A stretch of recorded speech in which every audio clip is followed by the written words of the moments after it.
Saudara, perubahan struktur di lingkungan Komando Daerah Angkatan Laut 9 Ambon dilakukan menyusul beralihnya nama dari Lantamal 9 ke Kodaeral 9.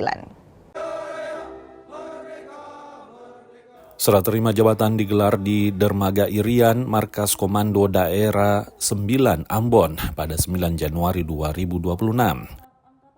Dalam upacara tersebut, sejumlah satuan kerja resmi mengalami perubahan struktur. Satuan kerja yang ditambahkan yakni Satuan Pertahanan Pantai atau Satantai. Sementara yang dilikuidasi, Satuan Patroli dan Polisi Militer Angkatan Laut. Jadi agenda ke depan ini dengan dibentuknya Kodaeral 9 ini ya, menjadi Komando Daerah Angkatan Laut sehingga tugas dan tanggung jawab khususnya di wilayah kerja Kodaeral 9 otomatis akan bertambah dibandingkan dengan yang terdahulu. Demikian juga ada beberapa validasi ya, dalam artian validasi ini adalah berubahnya organisasi ya.